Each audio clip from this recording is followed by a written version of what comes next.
Friends, welcome to my YouTube channel Jai Sonu फिर big star. I hope आप सब ठीक होंगे और अपनी लाइफ को एंजॉय कर रहे होंगे। अब अभी दोपहर का बज रहा है लगभग 1:30, मतलब 1:30 हो रहा है, सॉरी 1:30 हो रहा है। तो आज है हम मेरी ट्रेन, मेरा और मेरे भगना राम का, मतलब हम दोनों साथ में जाएंगे। और ट्रेन लगभग 5:30 बजे की है, 5:20 का टाइमिंग है उसका। गोवा एक्सप्रेस से ही मैं जाऊंगी।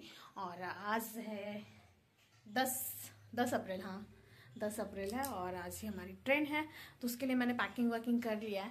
फिलहाल अभी बहुत दिन से मेरी ब्लॉग इतना ज़्यादा ब्लॉग शूट हो गया था कि मैं अपलोड ही नहीं करी थी, जिसकी वजह से मैंने सोचा कि सारे ब्लॉग को ख़त्म करते हैं फिर कंटिन्यू करेंगे। सो आज से मैंने बनाया ब्लॉग। और अब सोच रही मैं कि ब्लॉग ना बनाकर मिनी ब्लॉग बनाए, जिसमें आपको वॉइस ओवर करके मैं अपनी वीडियोस को डालूँ।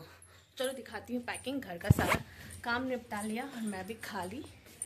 और इधर बहुत सारे सामान लेके जा रहे हैं घर से, बहुत सारे सामान के जो मैंने सामान लाए थे। ये एक बैग जा रहा है मेरे साथ और ये वाला भी बैग जा रहा है और साथ में ये थैला जा रहा है जिसमें खाने पीने का सामान रहेगा। खीरा है, अंगूर है और भी सारी चीज़ें जो भी माँ देगी, अभी पता नहीं क्या क्या मिलने लगा। तो ये थैला पूरा भर जाएगा। फिर अब थोड़ी देर में हम तैयार होंगे फ्रेश होके। पसीने छूट रहे हैं यार, गर्मी यहाँ भी बहुत बढ़ गई है और कोटा राजस्थान की तो गर्मी हम बात ही अलग है। तो चलो मिलते हैं तैयार होके हम थोड़ी देर में। मुझे छोड़ने बाकी बहुत सारे लोग जाएंगे, सब लोग जाएंगे ऑलमोस्ट।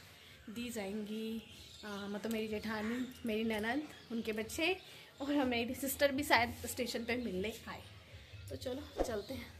दी तो अभी पूजा का बर्तन धो रही है। तो अब मैं हो चुकी हूँ तैयार और बैग वगैरह जो भी सामान खाने वाने का भी लेना था वो भी ले लिया और सब लोग आ चुके हैं। अब सामान होगा गाड़ी पे रखाएगा और उसके बाद फिर निकलेंगे हम। मेरे साथ जा रही है दी, वो भी तैयार हो गई है। तो यहाँ पे मैं घर से निकलने वाली ही थी, तो मैंने सोचा चलो सोचा क्या, मैं हमेशा घर से निकलने से पहले तो सब लोग भगवान को प्रणाम करते हैं, तो मैं भी भगवान को प्रणाम कर रही थी। उसके बाद फिर मेरी सासू माँ हमें चनामृत देती है, जो कि वो हमेशा करती हैं। ऐसे जब कोई जाता है तो चनामृत देती है। वैसे भी अच्छा ही माना जाता है, आप घर से भगवान की प्रसाद खा के निकलते हो तो वो इससे बड़ी अच्छी बात क्या ही हो सकती है। उसके बाद फिर माँ को प्रणाम किया, गले लगाया।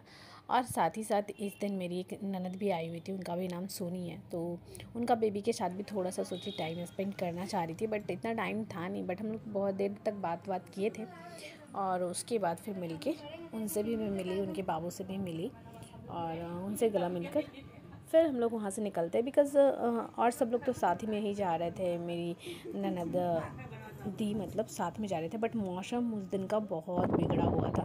निकलते हुए मौसम तो आप देख लो थोड़ा अच्छा दिख रहा है, बट आगे देखो आप तब समझ में आएगा कि कितना मतलब कैसा मौसम था। बहुत ही मतलब लास्ट तक मौसम बहुत ही अत्यधिक आंधी तूफान और बारिश, पूरे रास्ते हम लोगों को ये झेलना पड़ा था। अब पूरा देखो पता चलेगा आपको। ऐसे ही निकलते ही अचानक से बहुत जोरों से आंधी तूफान शुरू हो चुका है। अचानक से बहुत जोरों से बारिश शुरू हो गया। बारिश बढ़िया, आंधी तूफान दोनों ही शुरू हो गया। देख सकते हो क्या भयानक है।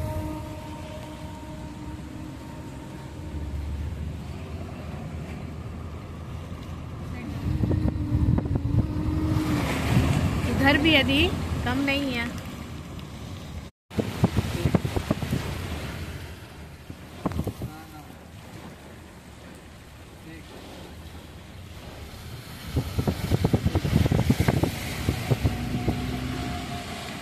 तो इसी भयानक मौसम में बिना रुके हम लोग कंटिन्यू चलते रहते हैं और फिर हम लोग फाइनली धनबाद स्टेशन पहुंच जाते हैं। क्योंकि हमारा ट्रेन प्लेटफॉर्म नंबर 7 पे बता रहा था। पहले तो प्लेटफॉर्म नंबर 7 पे बता रहा था, बाद में फिर वो प्लेटफॉर्म नंबर 6 पे हो गई।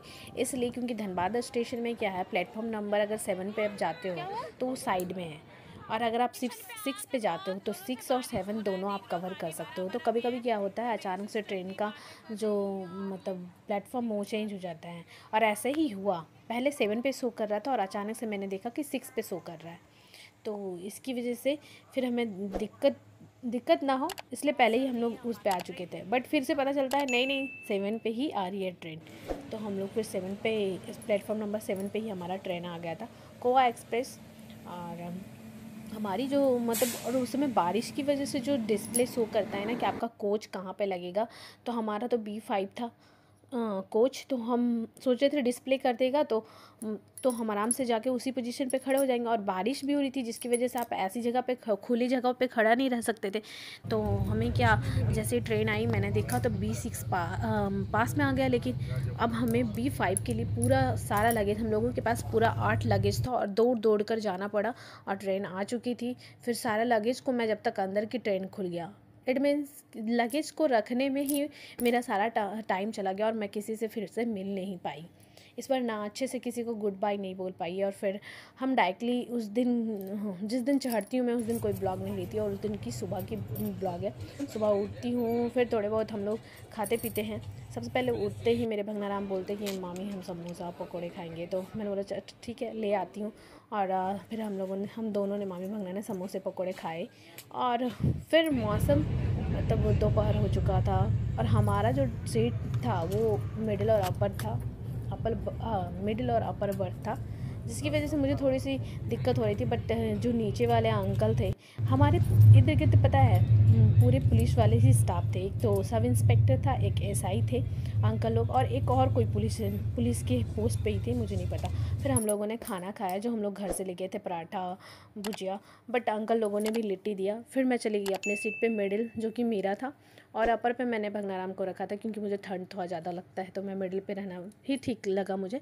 तो मिडिल पे फिर मैं सोने के लिए चली गई और वहाँ से खिड़की में थोड़ा झाँक भी रही थी क्योंकि मुझे खिड़की अच्छा लगता है। साइड लोअर पे मैं भी बहुत टाइम तक थी क्योंकि वहाँ पे कोई नहीं आया था, तब तक मैं वहीं पे थी।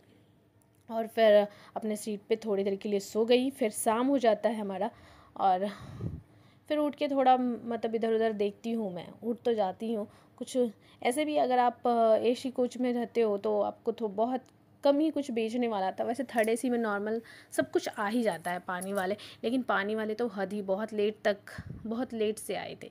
और वैसे ही हम 2 लीटर वाला पानी का बॉटल लेके गए थे तो मुझे उतना दिक्कत नहीं झेलना पड़ा।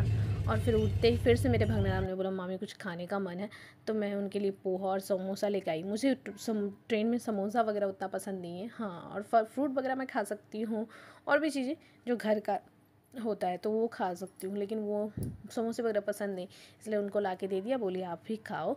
वैसे अंकल लोग भी बहुत सपोर्टिव थे जो मतलब हमारे पास थे। वो खुद ही बता रहे थे कि हम लोग ऐसा कुछ भी नहीं करते, गलत काम नहीं करते, हम लोग सही काम करते।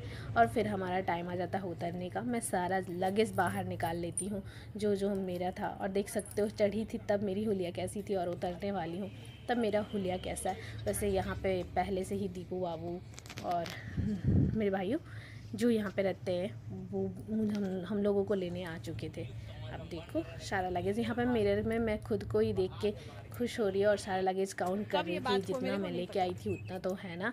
सारा लगेज को ध्यान भी देना पड़ता है क्योंकि कभी कभी हो जाता है कि आपके लगेज गायब भी हो जाती है। इसी की वजह से मैं पहले से प्रिपेयर थी। स्टेशन आने से पहले मैंने सारा जो लगेज था वो डोर के पास, गेट के पास ले जाके रख दी थी ताकि दीपू बाबू आए तो हम डायरेक्टली एक हाथ से देते चले जाइए। यहाँ पे मैं देखती हूँ कि दीपू बाबू कहाँ है वो दिख जाए मुझे, और ऐसा ही होता है। मैं दीपू बाबू को देख के बड़ा खुश होती हूँ। और फिर हम नीचे उतरते हैं। लगेज वो क्या, बहुत सारे लोग तो पहले ही लगेज हाथ में एक एक हाथ दे के साइड करते चले जाते हैं। और अब देखना आप दीपू बाबू दिखेंगे। मैंने सोचा था उनके साथ एक अलग सी वीडियो शूट करूँगी, बट ऐसा कुछ हुआ नहीं। भीड़ था और यहाँ पे जो ट्रेन की स्टॉपेज होती है वो 5 मिनट का था। मतलब वैसे तो दिखा रहा था आधा घंटा, बट 5 मिनट में। अब पहले जो हमारा स्टॉपेज था वो कोटा था, बट अब सोगरिया स्टेशन हम उतरते हैं और वहाँ पे स्टॉपेज 5 ही मिनट का होता है। तो दीपू बाबू मिलते हैं और उसके बाद का देखो।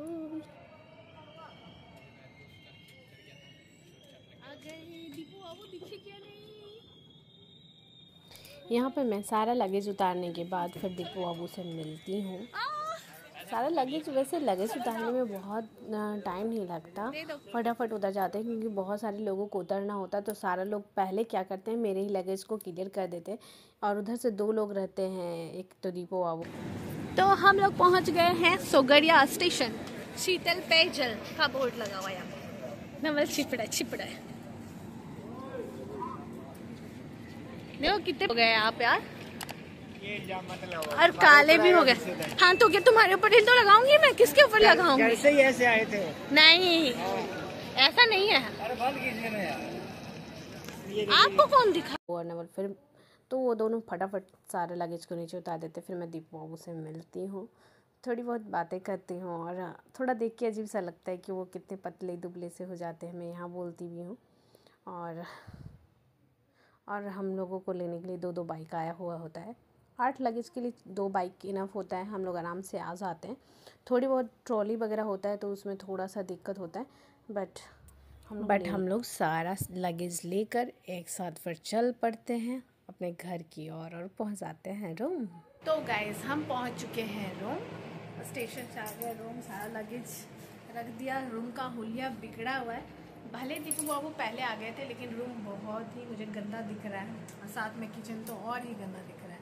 चलो दिखाती हूँ कितना गंदा दिख रहा है किचन। है किचन का हुलिया। मैं किचन कभी भी ऐसा नहीं रखती, देख सकते हो डस्ट ग्लास देखो कैसा हो गया है, वो अजीबो गरीब हो गया है।